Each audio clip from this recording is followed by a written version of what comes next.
Welcome to this channel. तो यहाँ पे आज मैं आपके साथ डिस्कस करने वाला हूँ जो केस बेस्ड क्वेश्चंस टर्म 1 के सिलेबस में हैं आपके।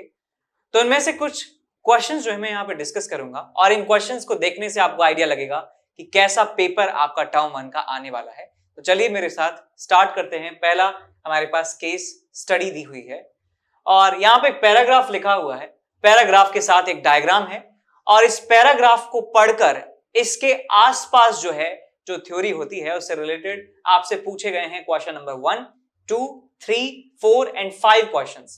5 क्वेश्चंस आपसे पूछे गए हैं। तो चलिए पढ़ते हैं इस पैराग्राफ को और फिर देखते हैं कि कितने सवाल 5 में से बिल्कुल एज इट इज यहां पे दिए हुए हैं। पैराग्राफ में से उनका आंसर आपको मिल जाएगा।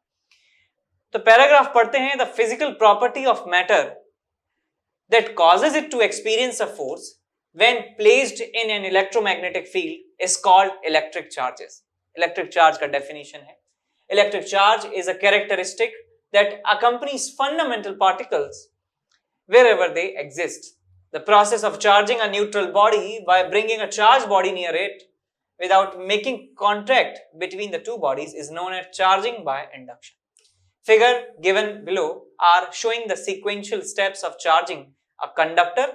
Sequential steps of charging a conductor, 2 बार आ गया है गलती से, permanently by using the process of charging by induction. तो यहाँ पे एक डायग्राम आपको दिया है कि यहाँ हमारे पास एक न्यूट्रल स्फीयर है बिकॉज के अंदर कोई चार्ज नहीं है। इसके पास हम एक नेगेटिवली चार्ज रॉड लाते हैं। ये सबने पढ़ा है चैप्टर नंबर 1 जो है इलेक्ट्रिक चार्ज एंड फील्ड्स, उसमें आपको दिया हुआ है इनिशियल पेजेस में। हम एक नेगेटिवली चार्ज रॉड इसके पास लाते हैं न्यूट्रल स्फीयर के, न्यूट्रल कंडक्टिंग स्फीयर के। तो इसके अंदर जो फ्री इलेक्ट्रॉन्स हैं वो रिपेल होके दूर चले जाते हैं जिससे रिपल्शन कम से कम हो सके और उनके जाने से यहाँ पे वैकेंसी क्रिएट हो जाती है। कह सकते हैं कि पॉजिटिव चार्ज यहाँ पे इंड्यूस हो जाता है। अब तीसरी स्टेप में क्या किया है, इस स्फीयर को ग्राउंड कर दिया है। स्फीयर को ग्राउंड कर दिया है, स्फीयर का पोटेंशियल जो है 0 कर दिया है हमने। तो टोटल पोटेंशियल इस स्फीयर का 0 होना चाहिए due to its own charges and due to this negative charge. तो क्या होता है कि जो नेगेटिव चार्ज है वो पूरा का पूरा जमीन के अंदर चला जाता है। तो हमारे पास फाइनल बचता है नेट पॉजिटिव चार्ज। स्टार्ट किया था हमने न्यूट्रल स्फीयर से और फाइनली हमारे पास नेट पॉजिटिव चार्ज इस स्फीयर पर बच जाता है। अब यदि हम इस रॉड को हटा भी लेंगे तो अभी पॉजिटिव चार्ज जो है यहां पर रहेगा। इसको ग्राउंड से भी हटाना होगा, है ना। ग्राउंड से हटा दिया और इस रॉड को हटा दिया तो नेट पॉजिटिव चार्ज इसके ऊपर रहने वाला है। तो आपसे पहला सवाल पूछा गया है, when a glass rod is rubbed with silk, it becomes positively charged. तो इस एक्सपेरिमेंट में चार्ज बाय इंडक्शन में ये ग्लास रॉड होती है, ये ग्लास रॉड होती है। इसके ऊपर इसको हम रब करते हैं सिल्क क्लॉथ से और ये पॉजिटिव चार्ज हो जाती है। तो यहाँ देखिए बेटा, ये हमारे पास रॉड है और ये हमारे पास एक सिल्क क्लॉथ है, सिल्क क्लॉथ है। तो ये पॉजिटिव चार्ज हो जाती है रॉड। तो हम जानते हैं कि टोटल चार्ज जो है कंजर्व रहता है। तो इससे हम ये कंक्लूड कर सकते हैं कि इस क्लॉथ पर जो है नेगेटिव चार्ज आ चुका होगा। और क्लॉथ पर नेगेटिव चार्ज कैसे आया होगा, जब इलेक्ट्रॉन्स यहां से यहां ट्रांसफर हुए होंगे। तो इसका रीजन ये जानना चाह रहे हैं कि protons are transfer to silk, गलत है, प्रोटॉन ट्रांसफर नहीं हुए हैं। Electrons are transfer to silk, ठीक है। Protons are added to it, नहीं, एड का तो कोई सीन ही नहीं है। यहाँ पर एक्सचेंज हुआ है इलेक्ट्रॉन्स का, यहाँ से एक्सिस में जो इलेक्ट्रॉन्स थे वो यहाँ पहुंच चुके हैं। तो यहाँ पे नेट पॉजिटिव चार्ज बच चुका है, नेट यहाँ पे नेगेटिव चार्ज बच चुका है। यदि इनिशियल ये 0 इनके ऊपर चार्ज था, न्यूट्रल थे, तो पूरे सिस्टम का जो टोटल चार्ज है अभी भी 0 के बराबर होने वाला है। तो इसका आंसर बी जो है हम यहाँ पे टिक कर सकते हैं। तो सवाल 1 आसान था, इससे रिलेटेड था, पैराग्राफ से related. Hello my dear students, I am Neeraj Kumar Chaudhary और फिजिक्स टीचर। बच्चों, एक बहुत ही इंपॉर्टेंट इंफॉर्मेशन देनी है। अनअकैडमी पे T20 टेस्ट सीरीज स्टार्ट हो रही है 7th of अक्टूबर से, जो कि 7th of अक्टूबर से लेके 29th of अक्टूबर तक चलेगी। डेली टेस्ट होगा 6:30 से लेके 7 PM तक, ठीक है ना। और ये टेस्ट जो लोग अपना IIT JEE का एग्जाम 2022 में देना चाहते हैं, यानी कि ड्रॉपर्स और 12th के बच्चे 2023 में देंगे, 11th के बच्चे, और जो 2024 में देंगे यानी कि 10th के स्टूडेंट, उनके लिए प्लान की गई है, ठीक है बच्चों। डेली टेस्ट होगा, डेली रिजल्ट आएगा उसी टाइम और डेली अवार्ड्स हैं इसमें। अगर रैंक 1 आती है आपकी तो आपको 5,000 रुपए का अमेजॉन का वाउचर 2 to 6 को 3000, 7 to 20 को 2000, ठीक है ना। और बच्चों आप अगर विनर हो तो आपको 20% का स्कॉलरशिप भी मिलेगा अगर आपकी रैंक 1 से लेके 50 तक आती है, अगर आप कोई भी सब्सक्रिप्शन लेते हो तो, ठीक है ना। तो बच्चों बहुत ही अच्छा मौका है, जल्दी से जल्दी इसमें एनरोल कर लीजिए। और एनकेसी सर लाइव कोड डालना ना भूले, ठीक है बच्चों। चलिए, बेस्ट ऑफ लक। दूसरा सवाल पढ़ते हैं, which of the following method can be used to charge a metal sphere positively without touching it. अब देखिए बिल्कुल सेम पैराग्राफ में आपको ये चीज दे रखी थी कि कैसे चार्ज करना है बिना टच किए। तो देखते हैं option, connect the positive terminal of battery and float the other end of the battery. Oh this is very stupid, नहीं ऐसा नहीं कर सकते। Rub it with a piece of fur, नहीं। Bring a negatively charged rod near it and touch it to the ground for some time। तो ये process ठीक है, ये प्रोसेस ही दिया हुआ था आपको पैराग्राफ में, तो यही हमारा आंसर होने वाला है। डी पार्ट की बात करें, rub it with a piece of silk, silk के पीस से इसको रब कर देंगे, नहीं। तो ये पॉजिटिव चार्ज आएगा लेकिन जो है हमें बिना टच नहीं करना है, तो रब नहीं कर सकते इसमें। तो रब वाले जितने भी ऑप्शंस हैं वो खत्म हो जाते हैं। तो हमारा सी ऑप्शन जो है करेक्ट आ जाता है, जो पैराग्राफ में दिया भी हुआ था पूरा प्रोसेस। तीसरे सवाल की बात करते हैं, we have two bodies with charges Q1 and Q2 on that. दो बॉडीज हैं, उनके ऊपर चार्जेस Q1 एंड Q2 हैं, और Q1 प्लस Q2 का जो समेशन है Q1 और Q2 का, वो 0 के बराबर है। तो यहां से मैं लिखूंगा Q1 is equal to minus of Q2, और यदि मैं दोनों तरफ मॉड ले लेता हूं तो मॉड Q1 जो है आपको मिल जाता है मॉड Q2 के बराबर। इसका मतलब मैग्नीट्यूड जो है वो चार्जेस का वो बराबर है, लेकिन उनके जो साइन है वो एक दूसरे से ऑपोजिट हैं। तो ऐसा ऑप्शन चूज कीजिए, Q1 and Q2 are equal charge. नहीं, इक्वल चार्ज तब कहलाते हैं जब उनके ऊपर चार्ज और उनके ऊपर साइन जो है चार्ज का और उनका मैग्नीट्यूड ऑफ चार्ज दोनों बराबर होते हैं। चार्ज का नेचर और चार्ज का मैग्नीट्यूड बराबर होगा तब इक्वल चार्ज वो माना जाएगा। तो पहला ऑप्शन गलत है, Q1 and Q2 are equal charges with opposite signs. ये थोड़ा सा ठीक बात इन्होंने लिखा है, Q1 and Q2 are equal charges with same sign, नहीं सेम साइन नहीं है। Q1 and Q2 are not equal charges, गलत है, दोनों बराबर जो हैं वो नहीं है, ये इन्होंने लिखा है।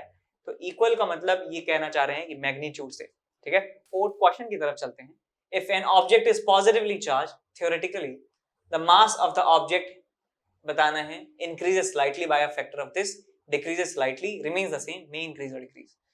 तो पॉजिटिव चार्ज हमारे पास आया है, इसका मतलब इलेक्ट्रॉन यहां से ट्रांसफर हुए हैं, इलेक्ट्रॉन्स ट्रांसफर हुए हैं। इलेक्ट्रॉन का मास होता है 9.1 into 10 to the power minus 31 kg। तो हम ये बात जानते हैं कि जब भी इलेक्ट्रॉन का ट्रांसफर होता है वो एक होल नंबर में होता है, या तो एक इलेक्ट्रॉन जाएगा कम से कम, या 2 3 4 5 6 बिल्कुल इंटीजर नंबर जो है इलेक्ट्रॉन्स का ट्रांसफर होता है, या तो जाता है बॉडी में से बाहर या बॉडी के अंदर एक्सेप्ट कर लिया जाता है। तो मैं कह सकता हूं कि जब भी इलेक्ट्रॉन बाहर निकलेगा, इस पर्टिकुलर क्वेश्चन में इलेक्ट्रॉन बाहर निकला है, तो मास डिक्रीज होगा, मास जो है डिक्रीज होगा, इंक्रीज नहीं हो सकता, रिमेन सेम भी नहीं होगा, मे इंक्रीज और डिक्रीज भी नहीं होगा। साफ सी बात है यार, पॉजिटिव चार्ज यदि आया है नेट, तो नेट इलेक्ट्रॉन्स की कमी हुई है, और वो इलेक्ट्रॉन की कमी से जो मास में डिक्रीमेंट होगा वो इसका फैक्टर ही होना चाहिए 9.1 into 10 to the power minus 31 kg से। तो बी ऑप्शन जो है इसका सही हमें मिल जाता है।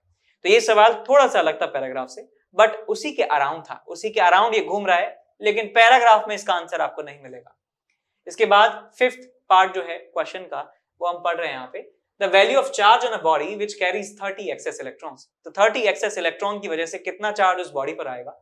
तो मैं यहाँ पे फॉर्मूला लिख सकता हूँ, Q is equal to NE, और कैरीज एक्सेस इलेक्ट्रॉन इसके पास हैं तो इसके ऊपर टोटल नेगेटिव चार्ज आना चाहिए, तो Q is equal to minus NE will be the more accurate.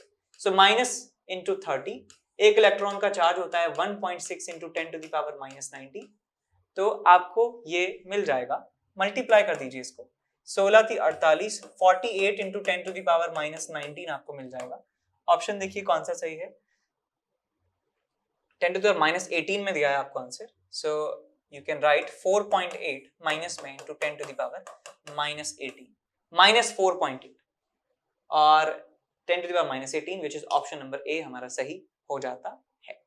तो इस तरीके से आपने देखा कि सवाल नंबर 5 थोड़ा अलग था, सवाल नंबर 4 थोड़ा सा अलग था, बट अराउंड था, है ना उसके, और तीसरा जो है हमारे पास ये भी अलग था।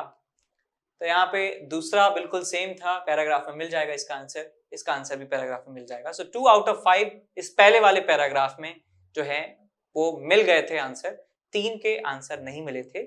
ये कोई डेटा ऐसा नहीं है कि ऐसा ही होगा पेपर में, 2 आएंगे 3 नहीं आएंगे, बट आपको इस पर्टिकुलर क्वेश्चन में बताया गया है और ऐसा मान सकते हैं कि यार कम से कम एक क्वेश्चन तो ऐसा होगा 5 में से, बिकॉज पहली बार ये पेपर हो रहा है, तो ये हमारा कह सकते हैं, हम ऐसा सोच रहे हैं ऐसा होना चाहिए। कम से कम 1 या 2 क्वेश्चन जो हैं वो आने ही चाहिए बिल्कुल पैराग्राफ से रिलेटेड, और बाकी 3 क्वेश्चंस उस पैराग्राफ के अराउंड थ्योरी से आएंगे ना, बिकॉज इसके आसपास आपने क्या पढ़ा था, क्वांटाइजेशन ऑफ चार्ज पढ़ा था, चार्ज की प्रॉपर्टी पढ़ी थी, चार्जिंग के मेथड पढ़े थे, तो वहीं से सारे सवाल जो हैं आए हैं।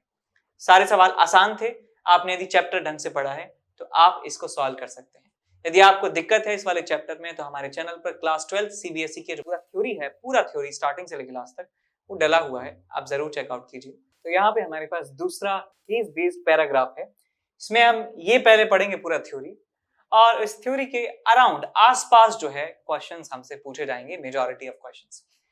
5 सवाल हैं इससे रिलेटेड, पहले पढ़ लेते हैं क्या कहना चाह रहा है ये। An electric field line in general is a curve drawn in such a way that the tangent to it at each point is in the direction of the electric field at that point. यानी कि electric field line पर किसी भी point पर हम tangent बनाते हैं तो वो इलेक्ट्रिक फील्ड की डायरेक्शन उस पॉइंट पर शो करता है। A field line is a space curve that is a curve in 3D. Electric field lines are thus used to pictorially map the electric field around a charge on or a configuration of charges. तो ये basically एक pictorial map है, एक pictorial map है electric field around a charge का, ठीक। और हम जानते हैं इलेक्ट्रिक फील्ड लाइंस जो हैं एक इमेजिनरी लाइंस हैं ना, इमेजिनरी लाइंस हैं, ऐसा जरूरी नहीं है यहाँ से धागे लटक रहे हैं चार्ज के बाहर से, ऐसा नहीं, एरो लटक रहे हैं, ऐसा कुछ नहीं, ये एक इमेजिनरी लाइंस होती है। तो पूछा, आगे कहा गया है the density of field line is more near the charge, away from the charge the field is weak, so the density of the field line is less. तो जैसे जैसे चार्ज से दूर जाएंगे जो डेंसिटी है लाइंस की वो कम होती जाती है, that shows that electric field strength has decreased, electric field जो है वीक होता जा रहा है। तो आप देख सकते हैं इस पर्टिकुलर डायग्राम में जो है field line showing field of a point charge, एक पॉजिटिव चार्ज यहाँ पे रखा हुआ है, फील्ड लाइंस ऐसे जा रही हैं, यहाँ देखिए फील्ड लाइन की डेंसिटी जो है कम है, यहाँ पे फील्ड लाइन की डेंसिटी ज्यादा है, तो मैं यहाँ पे बता सकता हूँ कि यहाँ स्ट्रेंथ इलेक्ट्रिक फील्ड की ज्यादा है, यहाँ इलेक्ट्रिक फील्ड की स्ट्रेंथ जो है कम है। तो इस पे बेस्ड इसके आसपास जो है हमसे 5 क्वेश्चंस पूछे जाएंगे। देखते हैं पहला सवाल क्या कहता है। Electric field lines always move from higher to lower potential, lower to higher potential, infinity to zero potential, none of the above. हम एक बात तो जानते हैं कि इलेक्ट्रिक फील्ड लाइंस मान लीजिए इस तरीके से जा रही हैं, इलेक्ट्रिक फील्ड लाइंस इस तरीके से जा रही हैं, तो इलेक्ट्रिक फील्ड लाइन की डायरेक्शन में चलने पर पोटेंशियल डिक्रीज होता है। तो यहां से यहां जा रहे हैं इलेक्ट्रिक फील्ड की दिशा में, तो पोटेंशियल जो है वो डिक्रीज होगा। इसका मतलब हायर पोटेंशियल से लोअर पोटेंशियल की तरफ जो इलेक्ट्रिक फील्ड लाइंस जो हैं जाती हैं, तो हमारा आंसर हो जाएगा higher potential to lower potential. और एक बात आप ऐसे भी समझ सकते हैं बेटा कि Q/R एक पोटेंशियल होता है पॉजिटिव चार्ज का, राइट। पॉजिटिव चार्ज की वजह से इलेक्ट्रिक फील्ड लाइंस हमको यहाँ दिखा रखी हैं। पोटेंशियल किसी भी पॉइंट पर R डिस्टेंस पर कितना होता है, KQ/R इज पोटेंशियल। तो potential is inversely proportional to distance, तो डिस्टेंस जैसे जैसे बढ़ाएंगे वैसे वैसे पोटेंशियल जो है कम होता जाएगा, और डिस्टेंस बढ़ाते जा रहे हैं इसका मतलब पोटेंशियल घटता जा रहा है। तो पोटेंशियल हायर से लोअर की तरफ इलेक्ट्रिक फील्ड लाइंस होती हैं, आप ऐसे भी समझ सकते हैं। तो इसका आंसर होने वाला है ए ऑप्शन। इसके बाद चलते हैं सेकंड क्वेश्चन की तरफ। Choose the correct statement regarding electric line of forces. Electric line of force electric field lines को ही कहा जाता है।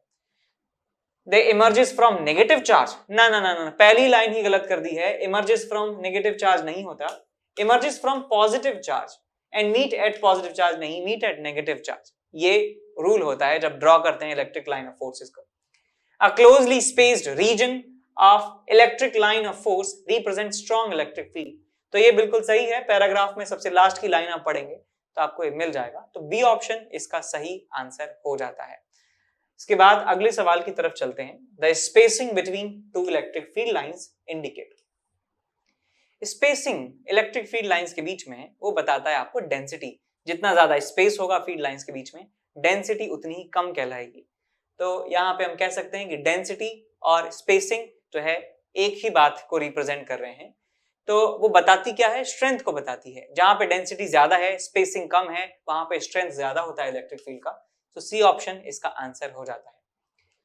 फोर्थ सवाल की तरफ चलते हैं। Electric field lines of negatively charge particle. देखिए पॉजिटिव चार्ज की वजह से हमने इलेक्ट्रिक फील्ड लाइंस देख रखा है, पैराग्राफ में दिया भी हुआ है। नेगेटिव पॉइंट चार्ज की वजह से आपको याद होना चाहिए, कुछ इस तरीके से होती हैं इलेक्ट्रिक फील्ड लाइंस। बिल्कुल सेम है पॉजिटिव चार्ज की तरह से, बट एरो का जो डायरेक्शन है वो बिल्कुल उल्टा है। एरो का डायरेक्शन उल्टा है एक नेगेटिव चार्ज की वजह से। जैसे यहां हमने देखा था, यहाँ एरो जो है वो अंदर से बाहर की तरफ है, रेडियली आउटवर्ड डायरेक्शन में है। नेगेटिव चार्ज के केस में क्या होता है कि ये एरो अंदर की तरफ होता है। तो हमारा आंसर में हम लिखेंगे कि एरो जो है वो अंदर की तरफ होगा, रेडियल होगा और इनवर्ड होगा, which is option number B. Option number B हमारा सही आंसर होगा। आगे बढ़ते हैं अगले सवाल की तरफ। What kind of charges are 1, 2 and 3? तो charge number 1, charge number 2 and charge number 3, इनका नेचर क्या है, कौन पॉजिटिव है कौन नेगेटिव है? तो ये बात आपने पहले सवाल में भी देखी थी कि पॉजिटिव चार्ज से बाहर निकलती हैं फील्ड लाइंस और नेगेटिव चार्ज पर खत्म होती हैं। तो देखिए यहाँ पे चार्जेस, यहाँ पे फील्ड लाइंस जो हैं खत्म हो रही हैं, यहाँ पे आके मिल रही हैं, तो इसका मतलब this must be definitely a negative charge. Negative charge होना ही होगा इसे। यहाँ पर भी जो फील्ड लाइंस हैं आके मिल रही हैं, so this must be negative charge. यहाँ से फील्ड लाइंस जो हैं बाहर निकल रही हैं, गुलदस्ता बन रहा है, so this is positive charge. तो आंसर देखिए Q1 इज पॉजिटिव, तो ये पहले दो ऑप्शन समाप्त हो जाते हैं हमारे पास। Q2 इज नेगेटिव, तो Q2 नेगेटिव है हमारे पास, सी ऑप्शन ही बचता है। एक बार और चेक कर लीजिए, Q3 इज नेगेटिव, ठीक है। सो थर्ड ऑप्शन हमारा सही आंसर हो जाएगा। तो इस तरीके से 5 आसान सवाल इसके आसपास थ्योरी से पूछे गए थे और हमने वो कर दिए, ठीक है।